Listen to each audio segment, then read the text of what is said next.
Siapa sih nggak mau ngadelin Jokowi itu? Orang gila aja nggak mau dia. Tapi how itu kan lebih penting menurut saya. Mulai dari tadi yang ada, mulai dari yang kecil. Kalau ibu dan bapak punya sosial media, ya sampaikanlah suara ini. No viral, no justice. Jadi kalau ini diviralkan, kalau ini keluar dari suara bapak dan ibu, ini akan terus menggelombang. Saya yakin menteri-menteri yang terdesak nanti, yang ditugaskan macam-macam akan bernyanyi juga. Jadi tinggal menunggu waktu. Saya di dalam pemerintahan 34 tahun, biasanya di 1 tahun setelah pemerintahan itu akan banyak penyanyi, dan itu nyanyiannya keluar.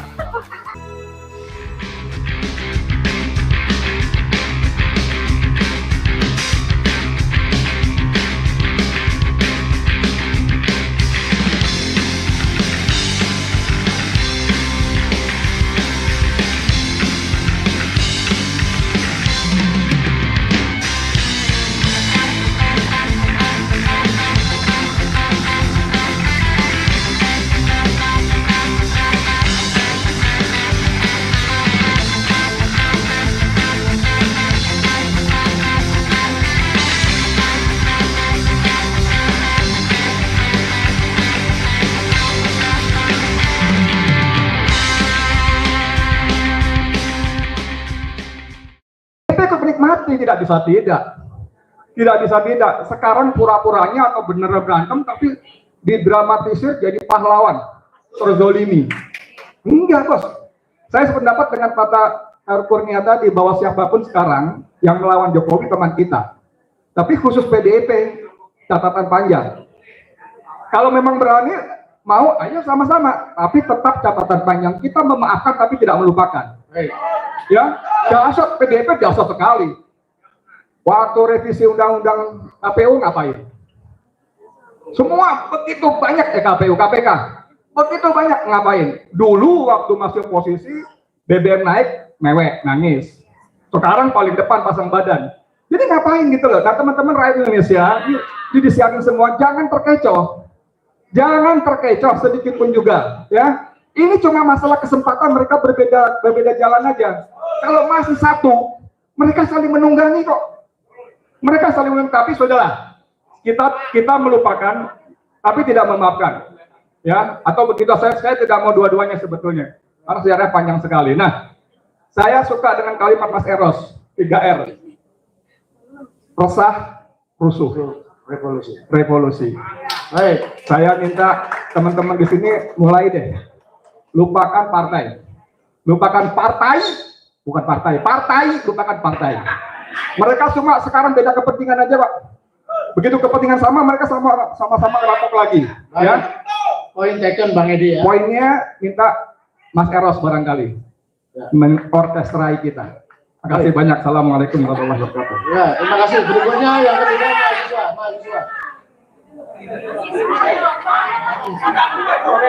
Mahasiswa dari siapa ya? Bandung.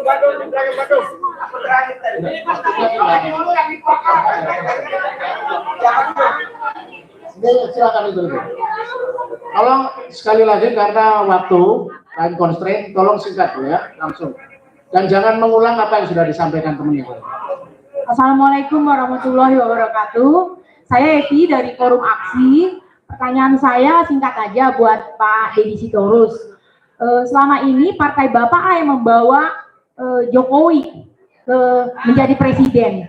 Kami mungkin semua mau memaafkan dosa-dosanya itu, asalkan mampu gak Partai Bapak ini mengadili Jokowi. Kedua, selama 10 tahun Partai Bapak tuh turut menikmati. Terus ngapain aja apa yang sudah dilakukan, kok sekarang seolah-olah jadi korban. Kami peduli dan akan memaafkan semua itu asalkan mampu gak Gibran dimasukkan, Jokowi diadili. Itu aja yang kami harapkan. Terima kasih sudah sama. Assalamualaikum warahmatullahi wabarakatuh. Waalaikumsalam. Yang di belakang tadi Bung Pasca Herianto.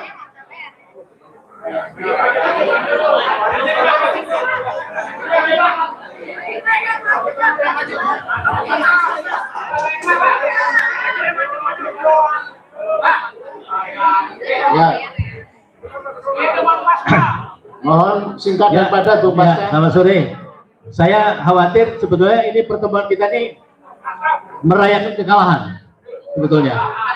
Selalu kalah ya. Dari pertama kita melawan Jokowi, kemudian kita tidak suka juga sama Gibran tiba-tiba jadi wakil, calon wakil presiden, dan kemudian terjadi kita kalah. Nah, saya khawatir betul teman-teman bahwa besok semua rakyat itu mau bilang kayaknya lebih baik Jokowi deh dari sekarang. Seperti hal waktu kita ngomong sebaiknya lebih enak zaman Soeharto, kan begitu. Jadi konkretnya begini, ini saya kenal semua ini ahli semua, tapi kalian ini belum sampai turun ke bawah pikiran ini. Saya datang ke sini dari Bandung, itu mereka bilang teman-teman saya di Bandung, Pasca, apa masih ada gunanya loh ikut-ikut seminar seperti ini? Saya bilang masih ada. Selama kita bisa mengajak semua teman-teman yang ada di sini untuk lebih konkret ya. Kalau ada rapat di DPR yang katanya mewakili rakyat itu bohong sama sekali, ya saya setuju tadi sama Bang Edi, kita tidak percaya sama partai. Gitu. Tapi kita harus rapat rakyat, ya, submit people. Ya. Saya kira rakyat di daerah juga menunggu Jakarta. Serius ini. Semua mengandalkan Jakarta, Pak. Kalau Jakarta tidak bergerak, semua tidak akan mau bergerak. Karena sudah kehilangan emosi. Karena semua ada di Jakarta. Media sosial yang paling bisa diandalkan. Media mainstream sudah tidak ada lagi. Gitu. Saya senang dengan adanya Pak Dido yang masih mau bicara tentang rakyat. Walaupun mungkin dia bekerja sendiri. Tapi itu menjadi simbol menurut saya. Berguna atau tidak berguna jadi simbol perlawanan. Dan juga yang lain-lain. Jadi gini,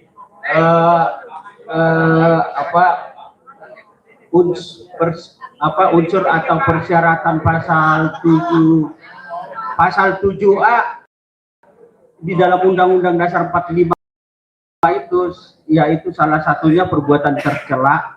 Menurut saya itu frasa moral, itu terminologi moral. Jadi kalau perbuatan tercela itu seharusnya yang bermasalah itu, yang titik poinnya itu adalah presidennya sendiri atau wakil presiden yang dicela oleh masyarakat bahwa dia melakukan perbuatan tercela. Dia harus, dua konsekuensinya soal pelanggaran moral atau etik ini, yaitu satu, dia mengundurkan diri atau dia bunuh diri. Semacam di Jepang lah, ya kan, tradisi di Jepang, kalau rakyat menilai dia melakukan perbuatan tercela, maka dia harus mengundurkan diri atau bunuh diri. Itu kan satu. Kalau mengikuti prosedural hukum, mekanisme konstitusional, itu akan ribet sekali. Melalui DPR dulu 2/3 yang hadir, voting 2/3 yang hadir, baru diajukan ke MK, lalu itu terbukti atau tidak akan ribet, baru ke MPR lagi. Jadi itu kalau Bung Karno bilang para sarjana hukum sulit diajak revolusi. Jadi susah kalau mekanisme konstitusional. Jadi itu harus di pemakzulan presiden dari kemarin sampai sekarang ini mestinya memang parlemen jalanan atau revolusi. Itu yang paling jalan satu-satu yang paling efisien atau efektif. Kalau melalui mekanisme konstitusional nggak akan selesai. Belum lagi kalau DPR-nya dan MPR-nya diborong, dibeli, ya kan, itu akan sulit, Pak. Baik, ya. Terima kasih. Itu, Pak. Jadi Mas, khusus untuk sarjana hukum yang di sini pasti siap revolusi kok ya. Baik, karena keterbatasan waktu kita masih punya 20 menit. Saya balik, Mas Eros jawab yang pertama masing-masing 5 menit dan berujung di Bung Ferry. Silakan Mas Eros.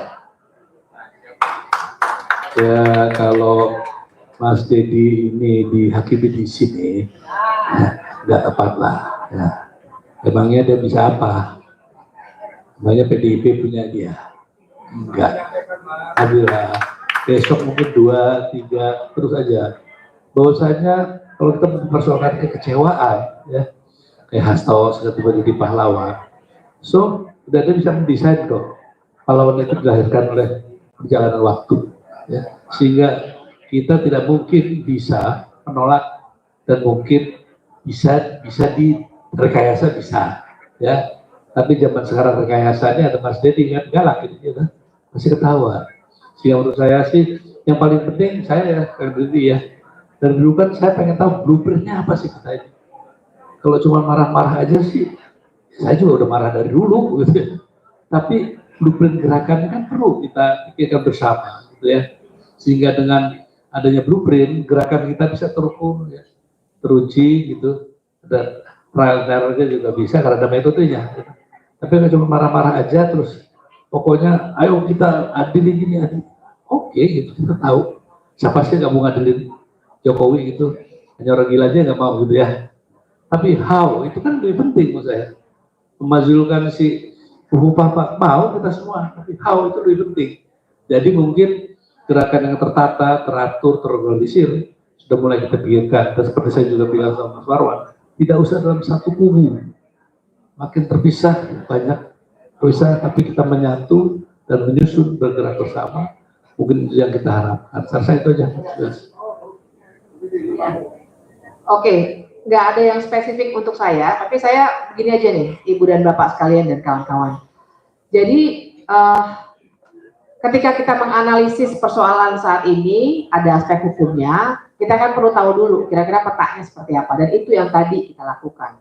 Tapi saya setuju sekali bahwa oke, abis ini kita bergerak bareng-bareng. Tapi saya juga ingin ngajak Ibu dan Bapak memikirkan ulang, apa itu sebenarnya gerakan sosial? Maksud saya adalah kalau kita benar-benar cuma bilang oke, kita sudah rapat akbar di mana semua orang yang mau melawan hadir, nanti dulu deh. Apakah kita semua sudah turun ke bawah semuanya? Apakah misalnya saya salut dengan ibu-ibu Bu Kurnia tadi ya. Nah, misalnya ibu-ibu sudah kumpul di Solo, kumpul bareng meninggalkan dapur, itu contoh konkretnya. Ibu-ibu, bapak-bapak, kawan-kawan, kita nggak akan bisa membangun gerakan sosial kalau kita cuma marah-marah. Harus action. Tapi actionnya jangan nunggu sampai ada rapat akbar yang besar sekali. Dan menurut saya juga nggak usah nunggu sampai ada momentum seperti 22 Agustus yang lalu. Semuanya bisa bergerak masing-masing. Saya sama teman-teman misalnya sudah banyak daerah, banyak ketemu teman-teman mahasiswa misalnya. Satu catatan yang juga menarik buat saya yang tentu saja mereka itu udah generasinya beda banget sama orang-orang yang kebanyakan di sini ya kan? Mereka itu juga cerita, Mbak, buat kami bikin kolektif, kami bikin komunitas, kami nggak suka bergabung di organisasi formal, nggak apa-apa. Menurut saya kita generasi yang duluan ini, saya Gen X, mungkin ada yang milenial, mungkin ada yang lebih tua lagi, apapun lah. Pak Eros tadi benar sekali, kita sudah lintas organisasi, juga lintas generasi. Jangan hitung-hitungan lagi kita bebani, ini mahasiswa yang masih bergerak, tidak. Kita semua, kalau semuanya masih punya akal sehat, masih punya kompas moral yang benar, kita semua yang harus bergerak. Masing-masing. Jadi kita hari ini memang barangkali sebuah awalan, makanya dikasih tugas oleh Mas Lukas, saya bahasnya ini, yang lain bahasnya yang lain, Mas Roy bahasnya detail soal Fufu Fafa. Bukan berarti yang kecil-kecil menjadi nihil, tapi kita harus membaca keseluruhan apa yang terjadi pada hari ini dengan menganalisis semua elemen sosial, politik, dan ekonomi yang sekarang sedang terjadi. Bahwa judul, ini tinggal judul, maksud saya kita di dalamnya banyak sekali ngomong yang lain, pasti ini cuma pemicu. Pasti Bang Abraham Samad dan kawan-kawan menggunakan ini sebagai pintu masuk untuk kita untuk membicarakan persoalan yang lebih besar. Persoalan politik kita. Bukan sekedar Fufu Fafanya sebagai individu, bukan sekedar Jokowinya sebagai individu. Kita lagi membicarakan ke depannya, kita bangun gerakan sosial ini, kita mau bawa kemana? Nggak terkunci hanya dengan prosedur impeachment atau pemakzulan, nggak terkunci hanya dengan prosedur di pengadilan, tapi yang terpenting adalah kita rawat kegelisahan ini dan kita gerakkan, kita ubah energi kemarahan ini dari sekedar ngobrol-ngobrol di sini menjadi suatu gerakan yang lebih besar. Itu aja. Baik, rekan-rekan sekalian, Bapak dan Ibu, tadi Bang Heru sudah menyampaikan, Mbak Putri sudah menyampaikan, nanti semua juga akan menambahkan. Inti saya dengan presentasi tadi adalah bahwa selama ini isu atau kasus FUFAFA itu sebagai starting point itu masih dikatakan wah itu kan hanya omongan. Tidak. Sekali lagi tadi Bapak Ibu sudah lihat. Saya percaya betul dengan kemampuan Bapak Ibu semua. Saya percaya betul kemampuan diri kita. Mulai dari tadi yang ada, mulai dari hal yang kecil. Kalau Ibu dan Bapak punya sosial media, ya sampaikanlah suara ini. No viral, no justice. Jadi kalau ini diviralkan, kalau ini keluar dari suara Bapak dan Ibu, ini akan terus menggelombang. Semacam Garuda Biru yang juga kita keluarkan. Garuda Biru itu beberapa kali, tapi itu tidak akan cukup tanpa gerakan yang besar. Saya selalu mengatakan bahwa kita harus manunggal, kita harus bersatu. Tapi bersatu itu jangan tunggu-tungguan seperti kata Mbak Bibit tadi, enggak. Semua muncul dari masing-masing. Tapi sekarang, insya Allah mulai dari hari ini, ibu-ibu dan bapak punya kepercayaan bahwa apa yang dilakukan, starting point-nya ya, bukan hanya soal FUFAFA-nya, tapi starting point-nya dari FUFAFA itu yang paling mudah untuk dijalankan. Itu sudah ada, dan faktanya jelas. Saya mempertanggungjawabkan tadi apa yang saya sampaikan tuh 1000% saya berani tanggungjawabkan. Dan itu silahkan dimultiplikasi, silahkan itu disampaikan kembali pada kita semua, manunggaling kita semua, jagat semua kita jadikan satu, ya. Jagat maya iya, jagat nyata iya, dan insya Allah Tuhan bersama kita, Allah SWT mendukung kita semuanya. Amin. Iya, terima kasih. Kalau soal nyali kita bisa diuji ya Pak Ibu ya. Nyali kita udah diuji dari zaman Soeharto Pak. Kita nggak lahir tiba-tiba jadi anggota DPR. Kalau soal itu silakan kita berdebat sampai pagi. Lalu begini, konstitusi kita menyatakan bahwa harus ada partai politik, harus ada pemilu, ada trias politika. Kalau Anda nggak suka partai politik silakan. Karena pilihan di luar partai politik apa? Monarki, apa? Model Korea Utara, silakan Anda pilih. Lalu yang kedua, PDIP menikmati 9 tahun. Secara natural, semua partai bertarung, berkontestasi untuk mendapatkan mengelola kekuasaan. Apa itu partai politik? Ya, isinya rakyat. Apa bukan manusia isinya? Bukan rakyat? Iya dong. Lalu ketika kemudian menang pemilu, PD Perjuangan ada di pemerintahan, wajar nggak dapat menteri? Ya wajar. Karena sejatinya itulah tugas partai politik, supaya ideologi organisasinya, platform partainya bisa dikelola oleh pemerintahan. Dan itu dibuktikan PD Perjuangan dengan KIP, dengan BPJS, dan seterusnya. Lalu kalau dikatakan menikmati apanya? Yang jelas dong. Hanya karena kita punya 4 menteri, masing-masing tiap periode, emang menteri apa yang kita dapat? Menteri Hukum, Menteri Dalam Negeri, Menpan RB, Menteri Pendaya-gunaan Perempuan. Emang kita ngambil Menteri BUMN? Emang kita ngambil Menteri Perdagangan? Lah, oh, nggak diminta. Bukan, nggak ada urusannya sama rakyat. Yang kita ambil itu kan yang urusannya dengan itu.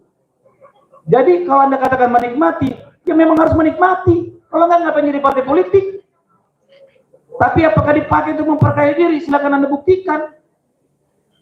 Jadi kalau sekarang dikatakan seolah-olah PDIP pengen jadi pahlawan, emang siapa yang pengen jadi pahlawan?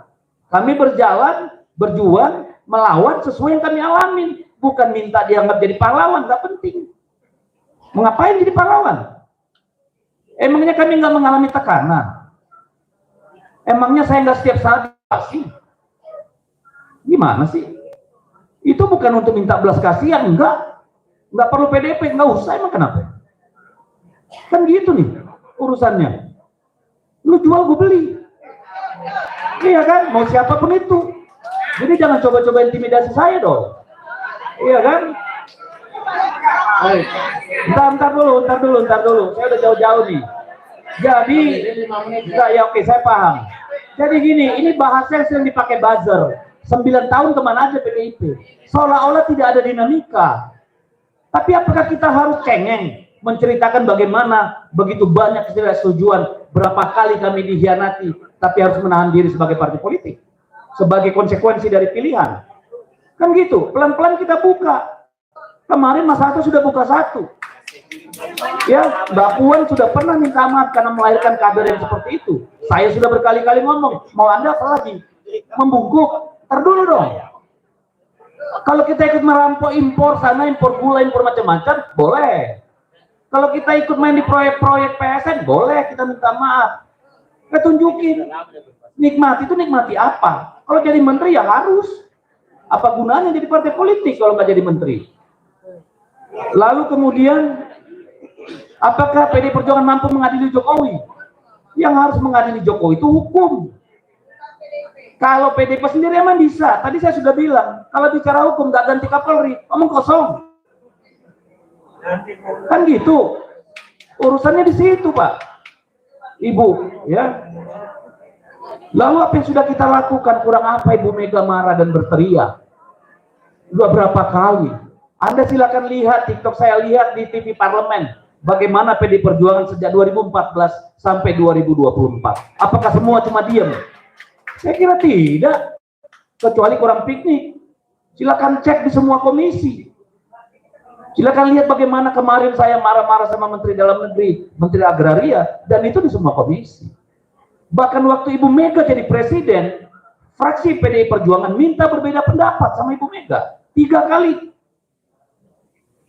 Jadi janganlah kita ini merasa paling benar gitu loh. Ya, kalau mau marah, ayo marah bareng-bareng. Mau marah sendiri-sendiri juga ya, nggak ada masalah. Tapi nggak usah merasa paling benar deh. Kami merasa bersalah karena lahirnya Jokowi.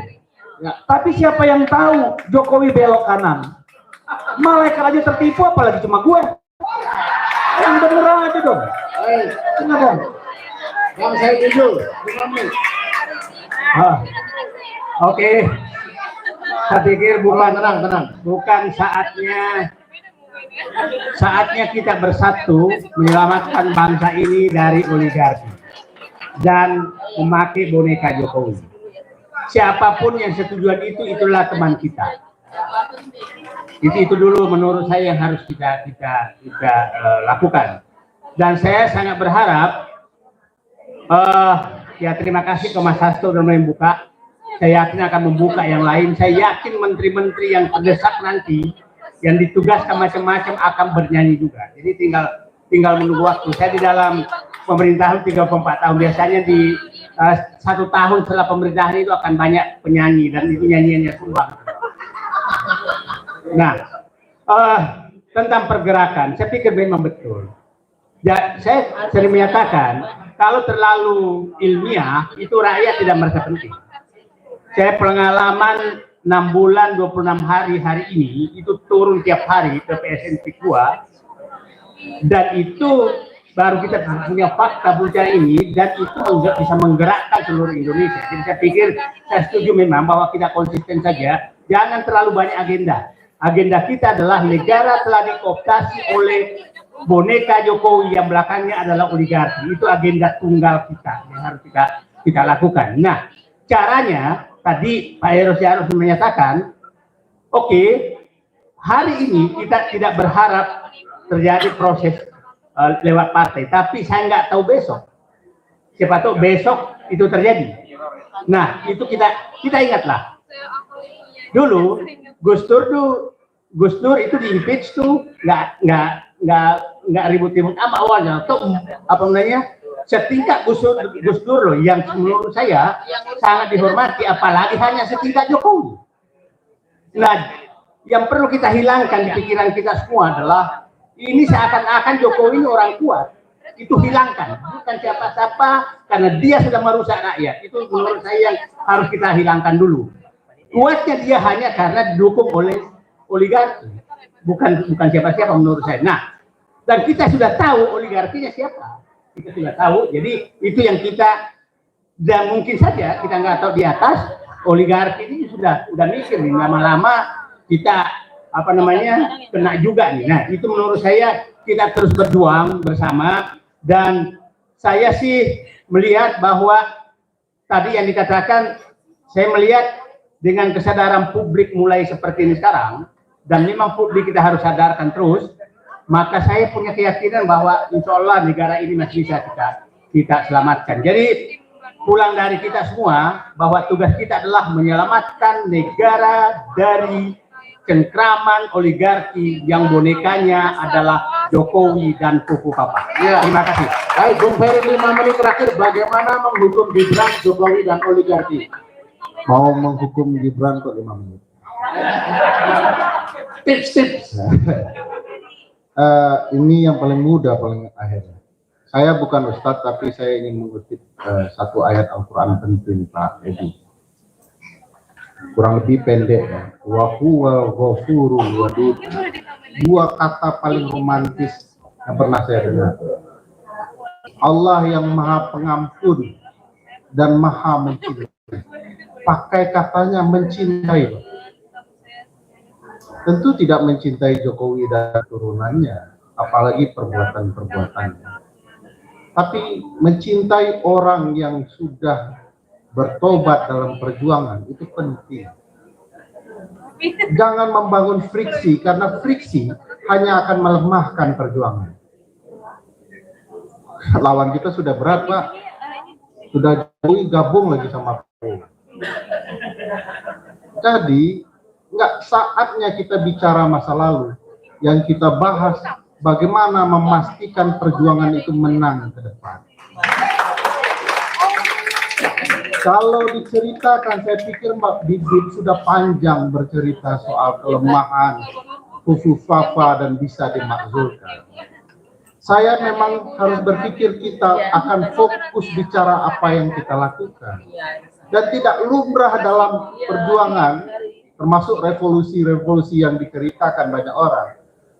Dalam suasana yang terbuka dan kita berteriak-teriak untuk besok pagi, itu bukan strategi.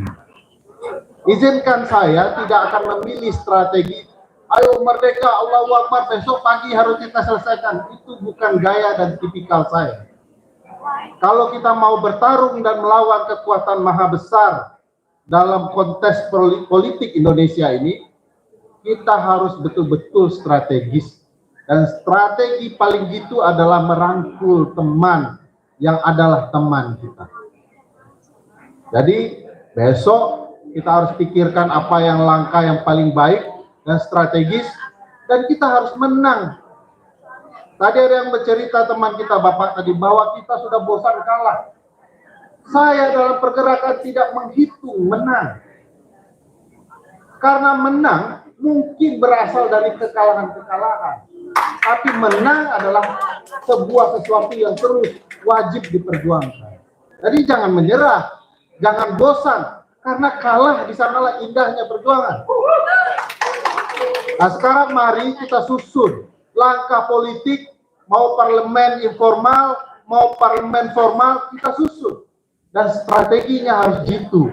Orang sudah jelas melakukan kecurangan, kejahatan, tapi kok gagal kita membuktikan kepada publik dan memastikan publik ikut dalam barisan perjuangan. Jadi pasti ada jalannya, pasti ada langkahnya, tinggal kemudian kita jauh lebih strategis dan mari kita lakukan dengan sebaik-baiknya. Mudah-mudahan Ibu Bapak sekalian tidak mundur dalam perjuangan ini setelah dari Sultan ya, tiba-tiba karena lawannya juga Sultan-Sultan ya, tiba-tiba kita berubah pikiran. Mudah-mudahan saya lihat tadi semangatnya luar biasa, Bu Kurnia dan teman-teman.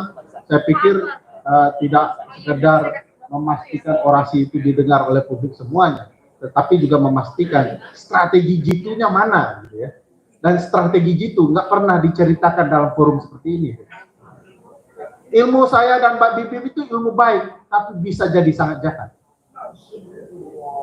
Ya, kalau dimanfaatkan oleh orang-orang jahat, dan itu yang dilakukan oleh Jokowi dan begundal-begundalnya. Dengan orang-orang yang memutarbalikkan hukum selama ini. Untuk melawan orang-orang seperti ini, nggak saya ceritakan strategi besok pagi kita begini. Ya habislah kita. Jadi Ibu Bapak sekalian, mudah-mudahan perjuangan ini terus berlanjut dan pastikan konstitusi kita bisa ditegakkan. Baik, terima kasih, tepuk tangan untuk semua pembicara.